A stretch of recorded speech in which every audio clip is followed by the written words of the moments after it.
Tuko hapa katika maadhimisho ya siku ya mwanamke kitaifa ambayo yanafanyika hapa Kongwa katika shule ya msingi Mbande, na hapa nimetembelea katika banda la ofisi ya taifa ya takwimu, na hapa niko na mwakilishi wa takwimu taifa. Tunataka kuzungumza naye atuambie hali ikoje. Tunataka kuangalia takwimu baina kati ya wanawake na wanaume, takwimu zinasemaje, lakini hawa watu wingi wao na faida gani? Leo ni siku yao, atuambie kwanza siku ya leo umeipokeaje? Kiongozi, karibu sana. Asante sana. Siku ya leo ni nzuri sana, hasa kwa ofisi ya taifa ya takwimu, kwa sababu sisi tunatoa takwimu na takwimu zinasaidia katika kutunga sera pamoja na mipango ya maendeleo. Bila takwimu hatuwezi kuendelea. Na vipi takwimu inaoneshaje wanawake wana wingi gani, wasichana na kwa wavulana? Unajua tukizungumza wanawake ni kundi kubwa sana, kuna wavulana, kuna wasichana. Hebu tuambie hali ikoje? Takwimu kuanzia sensa ya mwaka 2002, sensa ya mwaka 2012 na sensa ya mwaka 2022 inaonyesha kwamba wanawake ni wengi kuliko wanaume, na hawajapishana sana kwa wingi, lakini wamezidi kidogo. Inaonyesha kwamba wanawake ni 50.2 wakati wanaume ni 49.8. Umeona? Kwa hiyo lakini zinaonyesha kwamba wanawake wanakuwa wengi kuliko wanaume, lakini kuna sehemu nyingine, sekta nyingine unakuta wanaume ni wengi kuliko wanawake. Hiyo ni idadi ya watu. Idadi ya watu ndio inaonyesha kwamba wanakuwa ni wengi kuliko wanaume. Lakini unapoenda kwenye sekta nyingine unakuta kwamba wanaume wamezidi wanawake. Tuseme katika uongozi.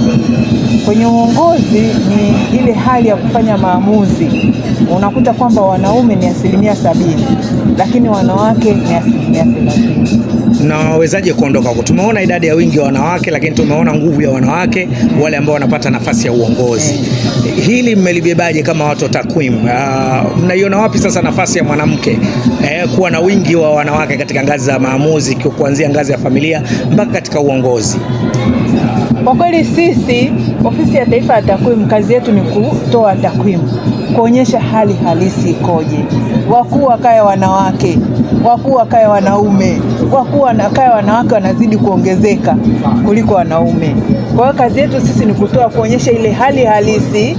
Lakini sasa wanapoona, serikali inapoona ile hali, ina maana kuna juhudi ambazo inazifanya ili angalau kuhakikisha mwanamke naye anakuwa na anaweza kutoa maamuzi katika ngazi ya taifa, ya kaya, lakini pamoja na kumwezesha mwanamke. Unapomwezesha mwanamke hata ukampa mtaji tu, ina maana kwamba anaweza akatoa maamuzi kutokana na ile hela yake anayoipata. Kwa hiyo maamuzi yanaanzia kwenye ngazi ya kaya. Unapomwezesha, unapompa pembejeo, unapompa shamba, anapomiliki ardhi, ina maana anaweza kutoa maamuzi kwa jinsi alivyomiliki ardhi, kwa mazao ambayo anayapanda pale kwenye ardhi. Ana uwezo kusema kwamba mimi napanda alizeti, safari napanda mahindi, kwa sababu tu ana kipande cha ardhi. Wito wako ni upi? Siku ya leo ni siku muhimu sana kwa wanawake. Wewe kama mwakilishi wa mkuu wa takwimu taifa, wito wako ni upi kwa kina mama ambao pengine hawajajiamini kutokana na uhalisia wa tuseme sijui ni mila na desturi ambazo tuko nazo, bado kama watu hawajamwamini huyu mwanamke? Ni kweli mila na desturi zinachangia pia mwanamke kutokujiamini. Wito wangu ni tuna ofisi mpaka ngazi za kata, tuna ofisi mpaka vitongoji kule, tuna wawakilishi ambapo kwenye vikao vya kata ni kuhamasisha wale wanawake sasa waweze kujitambua. Na pia wasihamasishe wanawake tu, wahamasishe na wanaume, kwa sababu wanawake wanapojua haki zao na wanaume wanapojua haki, ina maana kwamba wote wanakuwa kitu kimoja. Kwa hiyo wito wangu ni kwamba tusiache watu, tusihamasishe zaidi, kwa sababu mwanaume asipoelewa, mwanamke atakuwa bado yuko chini. Lazima mwanamume aelewe, kama ni kwenda kwenye vikao, amruhusu mwanamke aende kwenye vikao, iwe ni kitu cha kawaida. Lakini tukileta mfumo dume hatuwezi kufika. Mimi nikushukuru sana mkuu. Asante. Haina shida. Asante. Tumeona jedwali hapa. Ili jedwali kiongozi, lina maana gani? Tupate ufafanuzi kidogo. Ili jedwali, kwanza unaposoma takwimu lazima uangalie jedwali kwa ujumla kwamba linahusu nini. Ili jedwali linahusu wanafunzi kuacha shule, yani kuacha shule, hawa vijana ambao ni adolescent na wenye umri wa miaka 10 mpaka 13. Katika takwimu hatuwezi kusema kwamba watoto tu jumla, lazima tuseme wana umri wa miaka mingapi.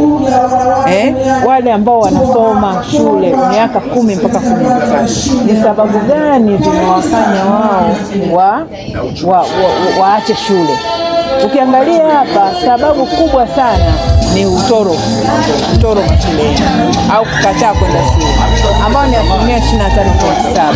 Sababu nyingine inayofuata ina maana kwamba ni ukosefu wa fedha, ambao ni 23.3.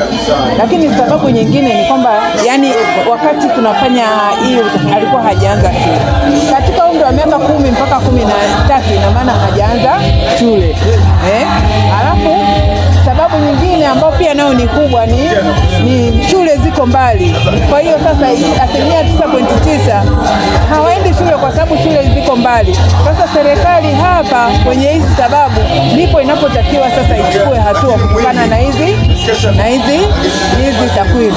Ina maana tukisema kwamba wamekataa, tufanye nini? 25.7 wamekataa.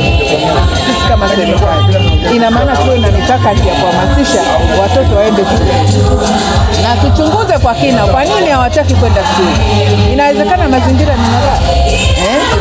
Tuna watoto wa kike nao kule shuleni, inawezekana watoto wa kike hawana ile mazingira ya kufanya asome. Na inawezekana pia walimu, kwa nini mtoto akatae? Kwa hiyo inawezekana mwalimu hana upendo na mtoto, kwa yule mtoto anaposikia hata. Kwa hiyo hapa hatujatafuta sababu kwa nini wanakataa, lakini mara nyingi tunapotoa takwimu, wale watafiti ndio wanachukua sasa kwenda kutafuta kwa nini watoto wanaacha. Lakini hapa tunafikiria inawezekana, lakini hakuna ule uhakika kwamba inawezekana kweli sababu.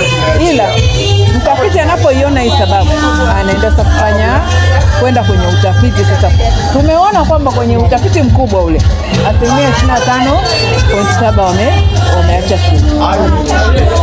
Na hali ya kifedha, kwa nini aache shule? Kwa sababu hali ya kifedha. Inawezekana kuna gharama fulani za kwenda shule, ndio maana huyu mtoto haendi shule, ila uniform hana. Kwa hiyo hali ya kifedha, kwa hiyo tunafanyaje sisi? Aidha tumwezeshe mzazi hata kwa kupitia zile TASAF na nini, au kwenda shule baada ya mzazi kupata hela na kuweza kufanya biashara.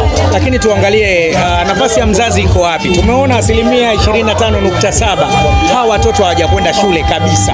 Nafasi ya mzazi ama mlezi iko wapi? Tunaweza tukawa tunapiga kelele na serikali imewekeza elimu bure, lakini nafasi ya mzazi kuhakikisha kwamba huyu mtoto ambaye amefikisha umri wa kwenda shule anakwenda kuanzia nasari mpaka sekondari. Serikali imewekeza elimu bure mpaka sekondari.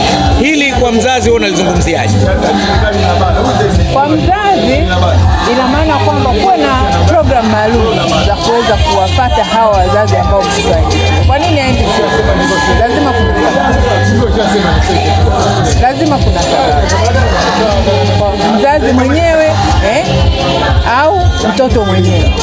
Kwa sababu watoto wenyewe sasa hivi, kwa hiki kizazi cha sasa hivi tunapoendelea, wana uwezo kukataa kwamba na mzazi naye akamkubaliana naye. Kwa hiyo hapa mzazi anatakiwa naye aelimishwe umuhimu wa elimu. Sasa wewe kama mzazi, kama mlezi, unawaambiaje baadhi ya wazazi wenzako ambao pengine hawaoni umuhimu wa elimu kwa watoto wao na ndio haki yao ya msingi? Wewe ni mzazi, ni mlezi pia. Una wito gani kupitia siku ya leo?